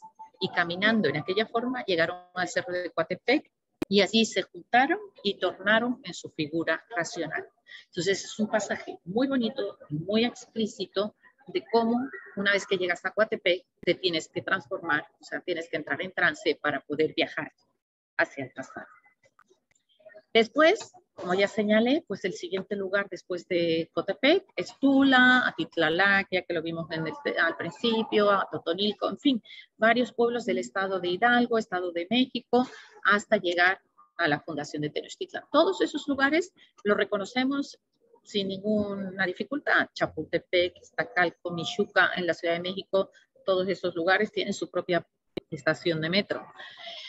Entonces, pues no hay dificultad. Lo que hay es una cosa llamativa y está relacionada con la tercera parte de la plática, a lo que le voy a dedicar ya, bueno, ya vamos a llegar a ella, es que un punto importante en la peregrinación en esta segunda etapa, así como Aztlán es la más importante y Coatepec es la primera, aquí va a ser la fundación y el paso por Culhuacán, pero ya estamos en la Culhuacán histórica. Aquí yo creo que ya todos lo podéis reconocer. Es el cerro de la cima curvada, donde, según algunas versiones, gobernaba Coxcox o Coxcoxli, que significa paisano. Y bueno, los tenochcas van a ser capturados, van a vivir durante unos años en Culhuacán. Coxcox les va a permitir asentarse allí, pero aquí estoy señalando aquí con el cursor esta escena que voy a ampliar. El paso por aquí es súper importante porque siempre las fuentes señalan que los tenochcas establecieron relaciones matrimoniales con los culuas. Y no sé ya si alguno sabe por qué. La importancia que tenía Culhuacán para los tenochcas, como antes dije, son los herederos de los culuas toltecas, los culuas que eran la gente de Moctezuma. Tenochtitlan era la nueva capital de Culhuacán, pero no en este momento. En este momento solamente están estableciendo relaciones matrimoniales. ¿Por qué? Porque eso luego va a justificar, bueno, una serie de cosas que es de lo que va a tratar la tercera parte. Y aquí tenemos pues la escena, la única que tenemos prehispánica de la fundación de Tenochtitlan, en el llamado Teocalli de la Guerra Sagrada, que está en el Museo Nacional de Antropología e Historia, en la sala mexica.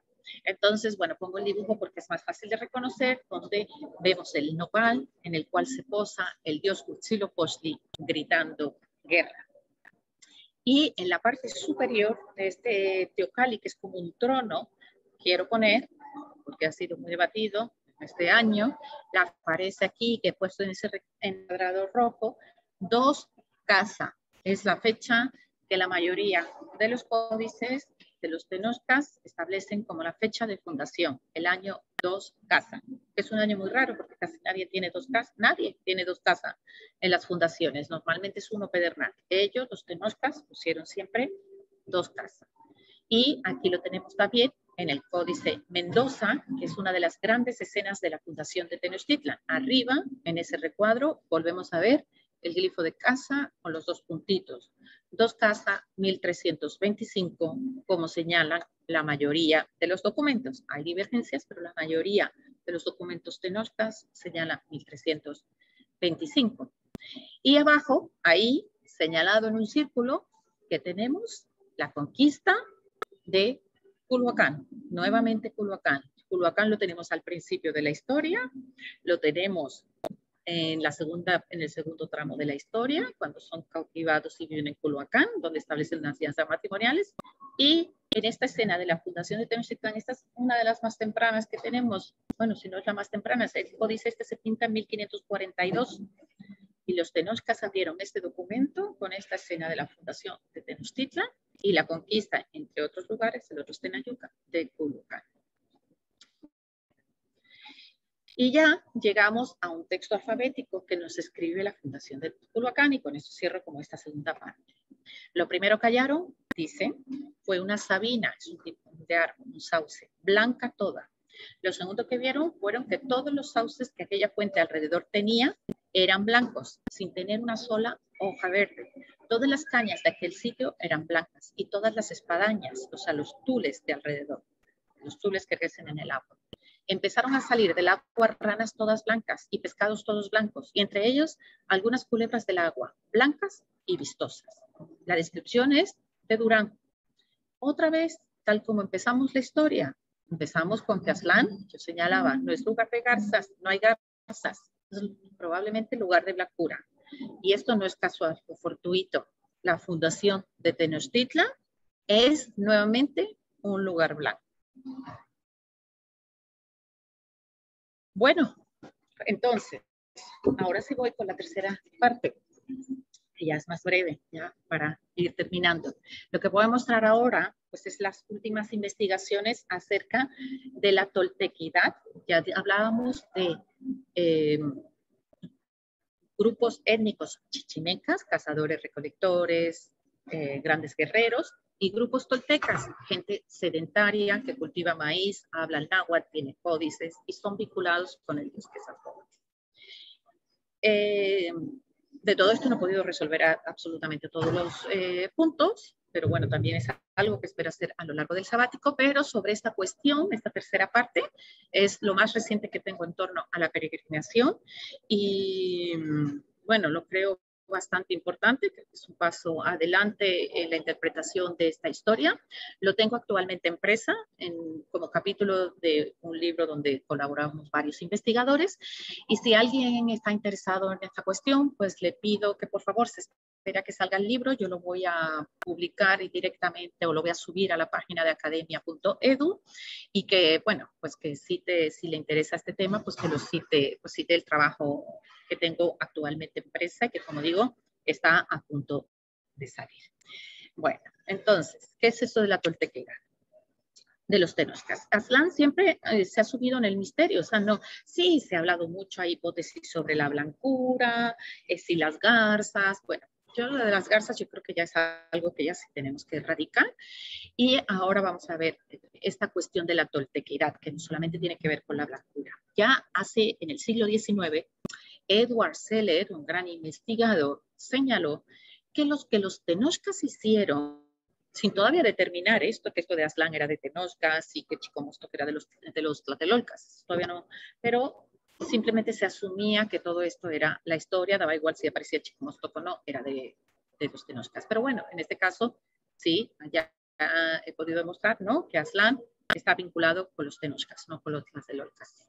Entonces, bueno, él señala que los tenochcas hicieron fue recrear el entorno en el que vivían, que Aslan era un lugar creado y que es un lugar que no se puede inventar de la nada. Entonces, pues vivimos en una isla, vamos a proyectar hacia el pasado esa isla, y Culhuacán, que es el sitio tolteca por antonomasia, ya en el siglo XIII, en el siglo XIV, 1325, cuando fundan los tenochcas Tenochtitlan, bueno, es el sitio Culhua, prestigioso en la cuenca de México, entonces lo que hicieron fue proyectar ese entorno hacia el pasado.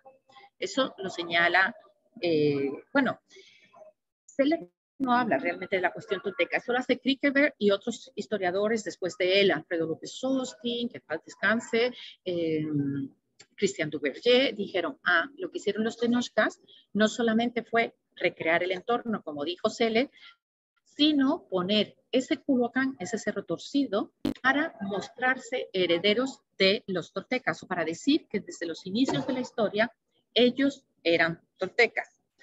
Yo, a partir de todas estas ideas de unos y otros, bueno, pues pude seguir apuntalando esta cuestión, ¿no? Digamos, fue la línea que yo, sin darme cuenta, fui siguiendo.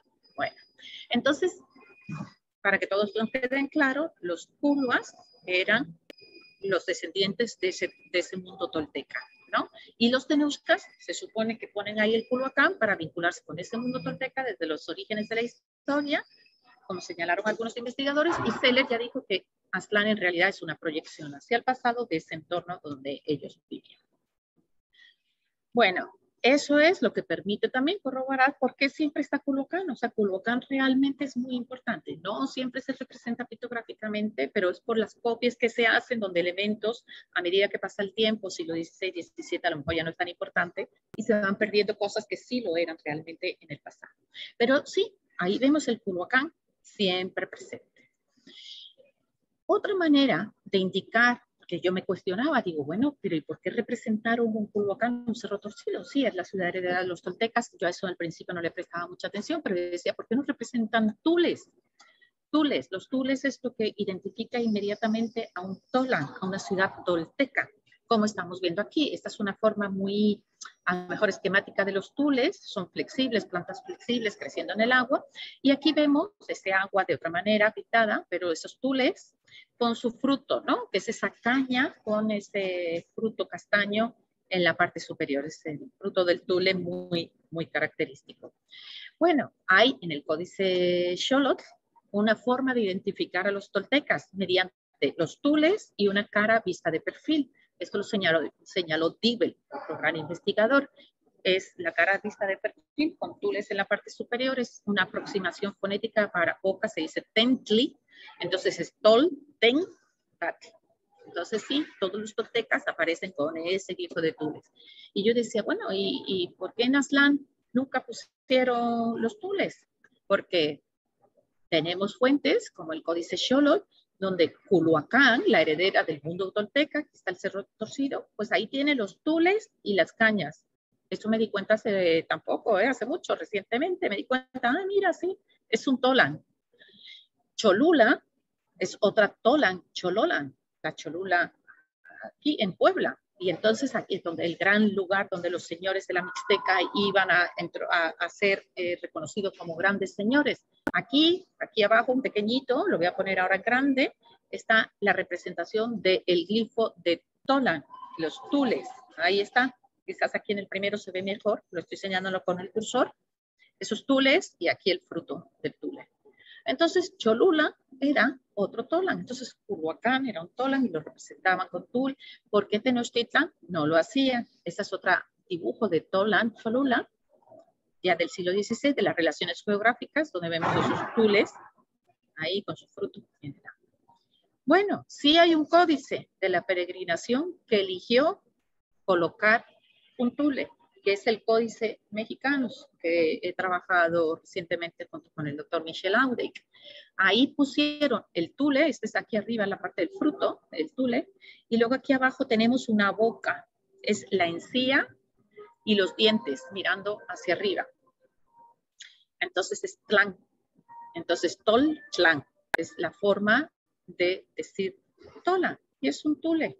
Lo que pasa es que sí se había identificado que es un tule, pero se dijo, no, está ahí colocado, es Lori D el que dice, no, pusieron en Aztlán un tule para equiparar a los aztecas como o sea, elevar a los Aztlán al nivel de Tola. No, es para indicar que Aztlán era un Tola.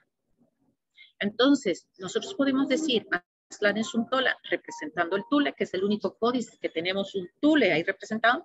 Estamos casi seguros, varios investigadores ya lo han dicho, que este cerro ahí sería el de Culhuacán. Entonces es reforzar que Aztlán es una ciudad tolteca o vinculada con el mundo tolteca. Entonces se puede hacer de varias maneras, representando tule, representando Culhuacán, o sea, el indicar que eres tolteca se puede representar con un elemento, con dos o con tres. Ahora voy a mostrar una gran tola. Bueno, ahora, antes voy a saco a relucir este pasaje de la historia tolteca chichimeca. Este documento a mí me ayudó a afinar Aztlán, aunque es otra tradición, pero es muy importante. Es que Quetzalcóatl, el que elige, es el dios de los toltecas chichimecas y el que elige Cholula como lugar de habitación. Y Quetzalcóatl habla con su sacerdote, el que lo lleva a la espalda, y dice, Ocobuena, no sufras, aquí será nuestro hogar, haremos que los habitantes abandonen su pueblo, es decir, era un entorno ya habitado. Márchate, que se enteren Ixicóhuatl y Quetzaltecua, que son los líderes políticos de este grupo tolteca chichimeca. Y algo que me llamó siempre la atención y no pude resolver hasta mucho tiempo después, luego ya toma el tule blanco, el sauce blanco. Luego ya se va allá a Tolan para traer a los toltecas chichimecas. Y bueno, esto del tule blanco, el sauce blanco, que lo vuelven a repetir abajo, es algo que me llamó la atención muchísimo. Pero en la historia tolteca chichimeca tenemos la representación de Tolan, Xololan, precisamente como un lugar de tules y sauces blancos. En esta primera imagen lo tenemos a través de unas cartelas, dice Iztac es blanco, Torin, la L la sustituyen por R, aquí en este documento, igual que aquí, Huexot, es huechotu, es el sauce blanco, tule blanco. Lo que pasa es que dibujar lo blanco en un paisaje no es tan fácil. En la imagen de la derecha, el pintor recurrió a poner un fondo negro sobre el cual sí resalta el sauce blanco y aquí los tules y su fruto en el agua. Entonces ahí sí se pintó blanco. En la otra parte se optó por una cartela. Entonces, ¿qué pasa? ¿Qué es lo que estamos viendo? Tolan Cholón, ya dije, es una ciudad tolteca, es un Tolan. Entonces, el Tolan lo podemos también, no solamente en un lugar de tules y cañas, también con un sauce blanco. Y los tules son blancos, como están indicando aquí. Entonces, representar Tolan, o una de las características de los paisajes toltecas, es mi conclusión, es la blancura del lugar. Entonces, lo que los aztecas, nochcas hicieron, tomar lugar de la blancura. O sea, el aspecto de blancura de los Tolan. Podían ver un tule, como pusieron aquí, poner el Culhuacán, como hicieron aquí, o podían pintar Isla Blanca, como hicieron aquí, para indicar blancura. Pero no solamente en el Códice Mexicanus, además del tule que tenemos aquí con sus dientes, vemos que las aguas sobre las que están los aztecas, blanca, a diferencia de este río que tienen que cruzar, que es azul. Entonces, los tules, el sauce, el Culhuacán y la blancura son aspectos de un mismo paisaje, forman un paisaje tolteca.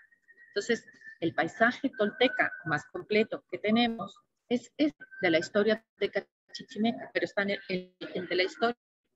Y aquí, además del sauce, de los tules, lo vemos de color, pero el texto dice que son blancos, tenemos lo que Michel Audek interpretó como la laguna de sangre primordial.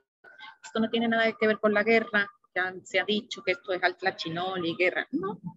Es la laguna de sangre primordial de la que hablan algunos textos. Es una laguna con aguas azules y aguas rojas de sangre. Entonces, por eso vemos esta otra imagen del Códice Vaticano A con el dios de los toltecas, ¿quién es? Quetzalcóatl, ahí lo dice, este es Quetzalcóatl, lo dice la glosa. En una laguna de aguas azules y rojas. Lo puso aquí alguien, un escribano en italiano, puso Tlapalan, lugar rojo. No entendió, es la laguna de sangre primordial. O sea, Quetzalcóatl está asociado a un paisaje tolteca. Podían haber puesto el Cerro Torcido, podían haber puesto tules y sauces blancos, simplemente representar el lugar blanco, o la laguna de sangre primordial. Entonces, lo que quiero que se entienda es que cada uno de esos elementos forma parte del paisaje, pero en la pictografía hay que ponerlos todos juntos. Una excepción es la historia de Cachichimeca, que tiene todo, pero con uno o dos es suficiente para indicar que estamos Tola. Y Tenochtitlan era blanco, lo que ellos capturaron el aspecto de la blancura, nada más, la blancura. En algunos pusieron en la mayoría pusieron la ciudad de Culhuacán. Pero también hay que acordarse que Durán señaló que Tenochtitlan era otro lugar blanco, lo descubrió blanco. Por lo tanto, Tenochtitlan es otra Tolan. Y eso no es extraño. Aquí, en esta imagen procede del Códice de Durán, vemos tules y cañas en el agua, es un Tolan. Este es el Códice Sierra, que está en Puebla, la Fragua, la biblioteca de la Fragua. Esta es una referencia a la manera mixteca de este tablero talud, del topónimo de Tolan para Tenochtitlan. Esto es Tenochtitlan, el Códice Sierra. Y esta es una imagen que no la tenía de mejor calidad, pero es en el mapa de Cuautinchan número 2, los peregrinantes pasan por Tolan, que es Tenochtitlan. Este es el fruto del tule. Aquí está el gran nopal, que representa Tenochtitlan, que crecería de una piedra, que aquí la vemos, un poquito, rosa, y las cañas, tules, cañas. Tenochtitlan es otro Tolan, y por eso Durán la describió como un entorno blanco. Pero no solamente eso. Miren aquí, a lo largo del texto de Durán podemos leer, voy a poner 2 párrafos ya casi para terminar. El lugar donde sus antepasados hallaron el águila, asentada en el tunal donde se sustentaba y descansaba, junto a los manantiales de agua azul y bermeja. Es la laguna de sangre, porque forma parte del paisaje tolteca, llena de peces voladores y de culebras blancas y ranas blancas. Paisaje blanco, donde había tules, cañas y la laguna de sangre primordial. Y en otra parte de su obra, hay más, elegí esta, dice: seáis muy bienvenidos y llegados a esta corte de México, Tenochtitlan, en el remanso del agua, donde cantó el águila y donde silbó la culebra, donde vuelan los peces, donde salió el agua azul y se juntó con la bermeja, la laguna de sangre primordial, entre estas espadañas y carrizales, tules y cañas. Entonces, si Tolan es un lugar, o sea, Aztlán y Tenochtitlan era Tolan, vinculado con el mundo de Quetzalcóatl. Los tenochcas eran toltecas y por eso en su peregrinación el paso por Culhuacán fue tan importante, como señalé en otra parte de esta presentación. Aquí en Culhuacán, estos peregrinantes que todavía no eran grandes o importantes en la Cuenca de México, se casan con la sangre real de Culhuacán, la heredera del legado tolteca, como antes señalé, y eso provoca que cuando tienen que buscar, después de la fundación de Tenochtitlan, a un señor, el primer señor de su casa real, que se va a llamar Acamapixtli, los tenochcas vayan a buscar a Coxcos, el señor de Culhuacán. Aquí está el grifo de Culhuacán, el cerro torcido. Aquí está el señor Coxcos con sus principales y abajo una Acamapixtli. Este niño, Acamapixtli, que fue producto de esas relaciones matrimoniales durante la peregrinación, se va a convertir, como vemos en la imagen de abajo, Acamapixtli, este es su glifo, la mano empuñando unas cañas, este es el glifo de Tenochtitlan, este es él, en el primer señor de la Casa Real, una persona de sangre tolteca. Y por eso no es fortuito que en esta escena de la fundación de Tenochtitlan, que es enviada a los españoles, que se pinta en fechas tan temprano, los tenochcas señalaran que ellos habían conquistado Culhuacán y se habían convertido en los herederos del legado culhuatolteca, como señalaron los españoles cuando llegaron a la costa del Golfo, y así lo dejaron escritos en sus crónicas, que Tenochtitlan era la capital de la provincia de Culhuacán y que los culúas eran la gente de Moctezuma. Y bueno, ya con eso termino la presentación de hoy. Gracias.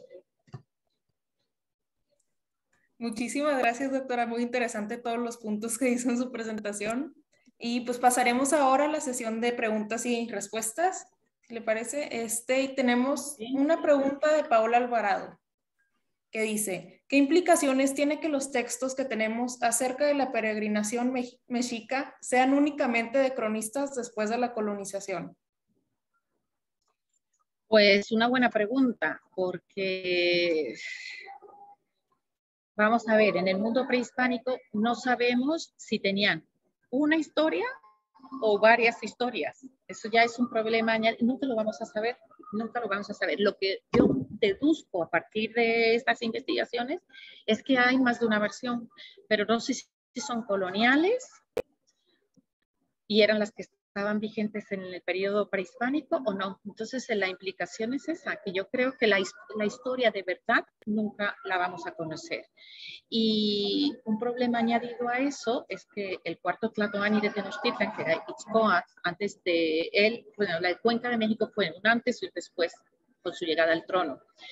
Y él también se encargó de quemar los documentos del centro de México, así lo describe Sahagún muy brevemente, para hacer una historia oficial.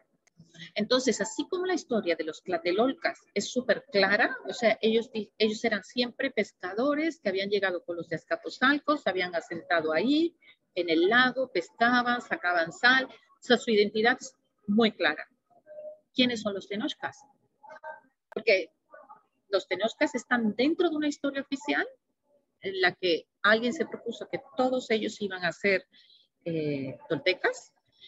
Y el problema es que en las ciudades las ciudades prehispánicas, lo que sabemos es que sus señoríos estaban compuestos de población muy diversa, o sea, étnicamente eran muy diversos, pero parece que este Tlatoani y Ixcoán aunó a todos en torno a esa historia oficial.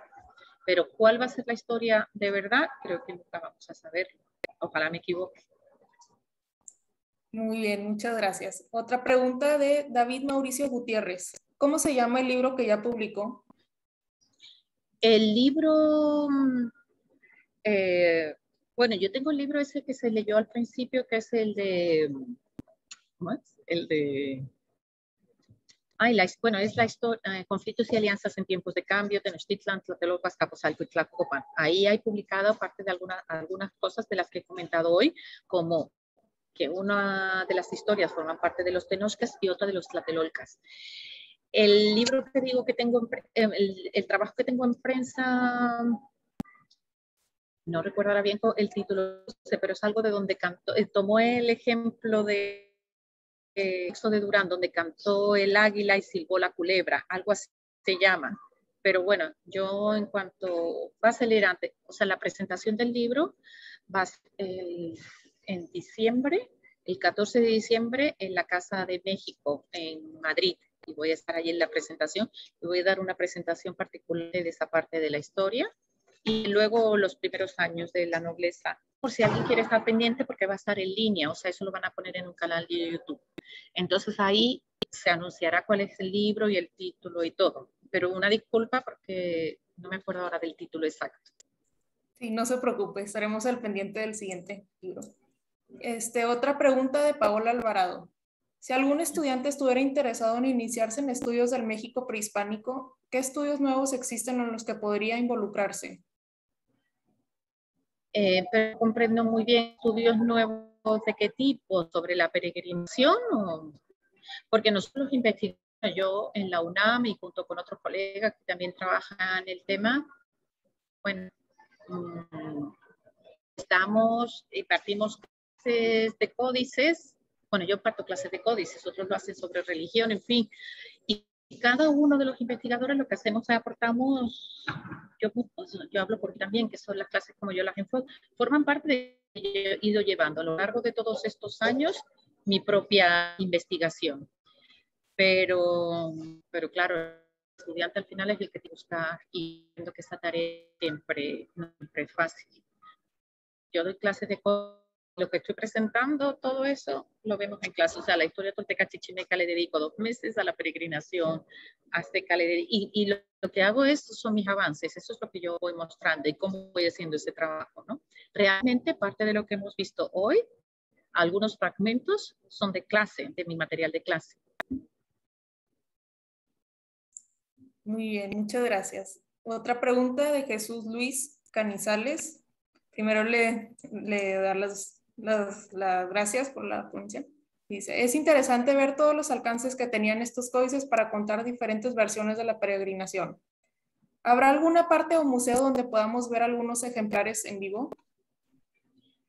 De los códices, el problema de los códices es que casi nunca los sacan, porque, bueno, porque son muy delicados y están muy bien protegidos, necesitan las condiciones mínimas de humedad, ¿no? De luz y todo eso. Bueno, ahora mismo, actualmente, estuve hace 10 días en Puebla, en el Museo de Arte Barroco. Hay una gran exposición de códices que se las recomiendo a todos.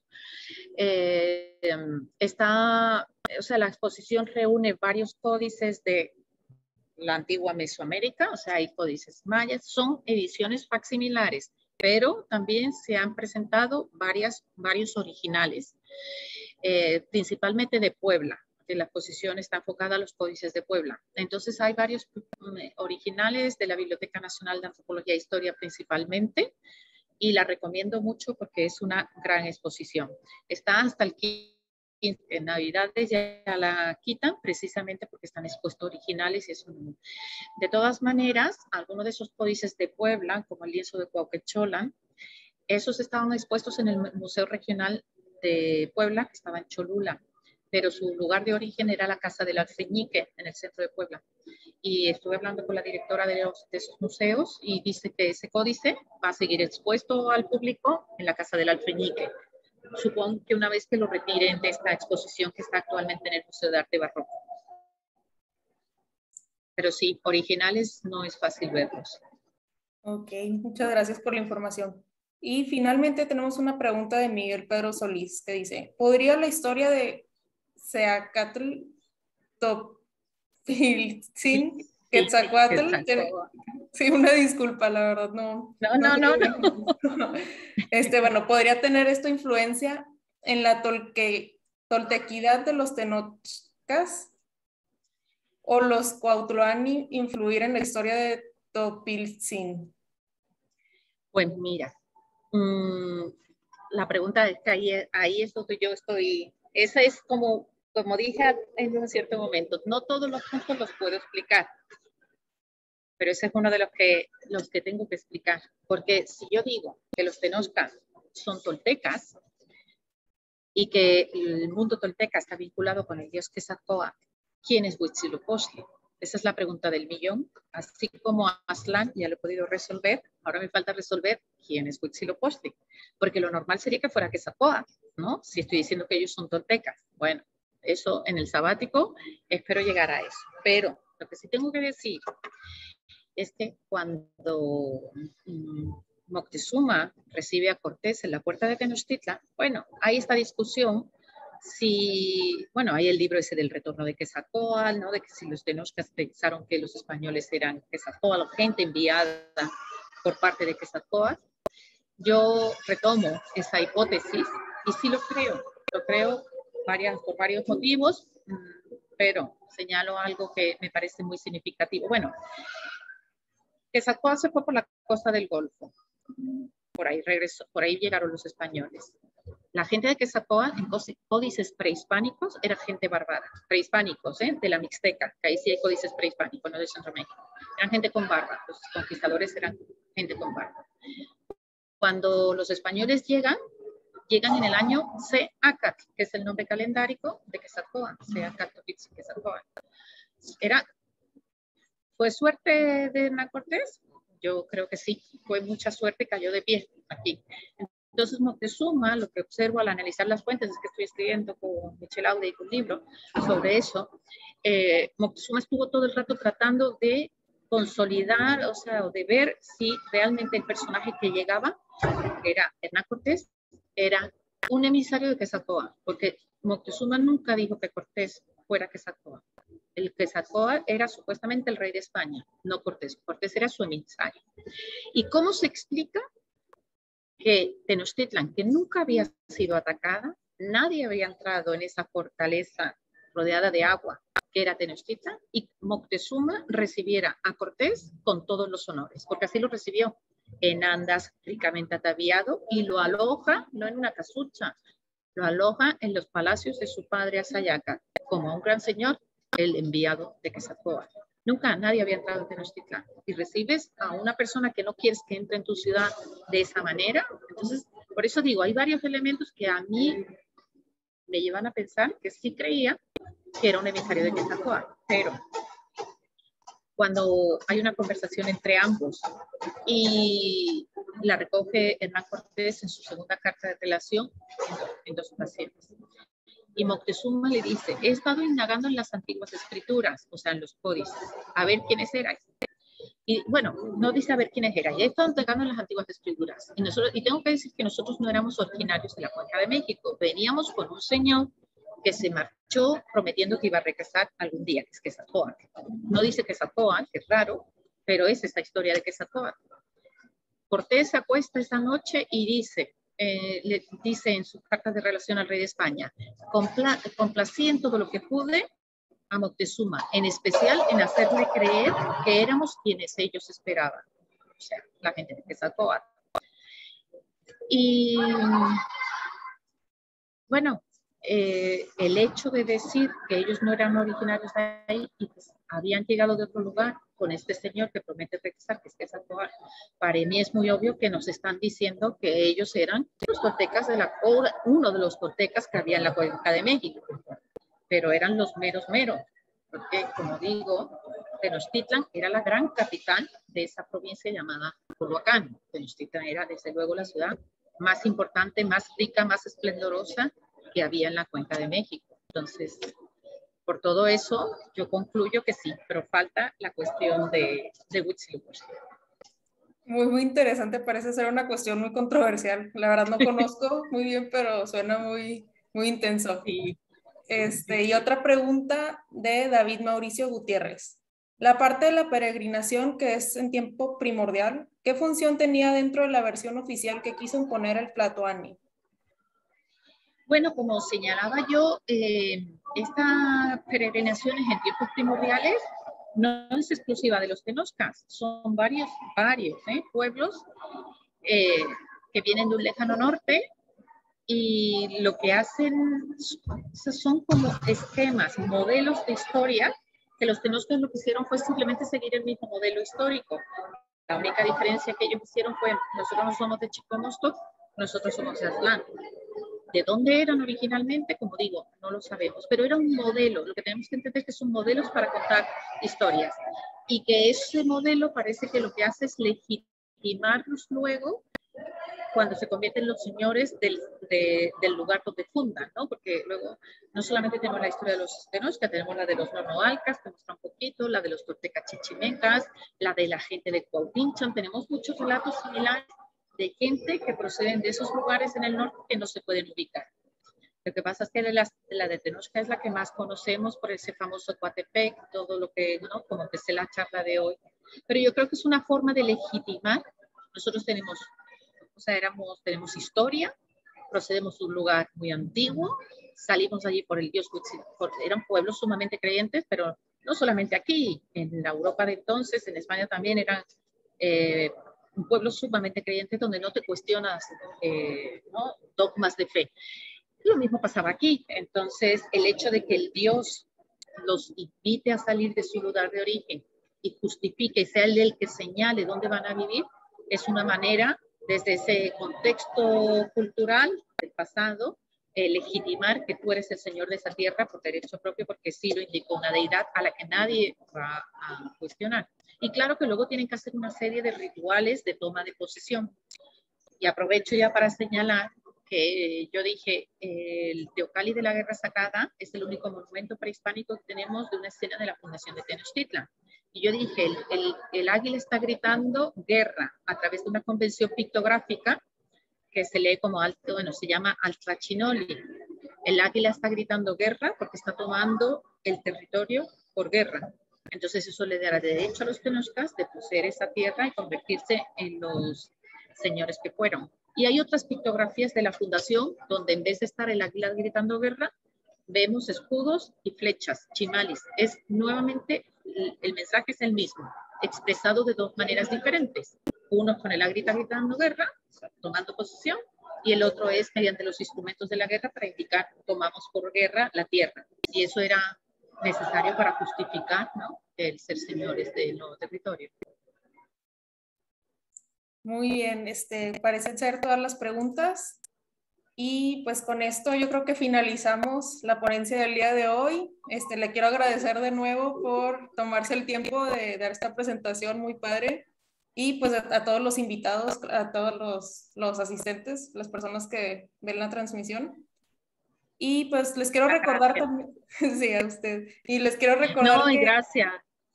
Sí, no, gracias. Quería decir que gracias por la paciencia, porque yo no sé si el público lo sabe, que estuve en medio del huracán que hubo por aquí, por el Pacífico. Entonces, finalmente no sé si ha habido mucho ruido porque estoy en el hall de un hotel. Entonces, es el único lugar que pude encontrar para poder dar esta presentación.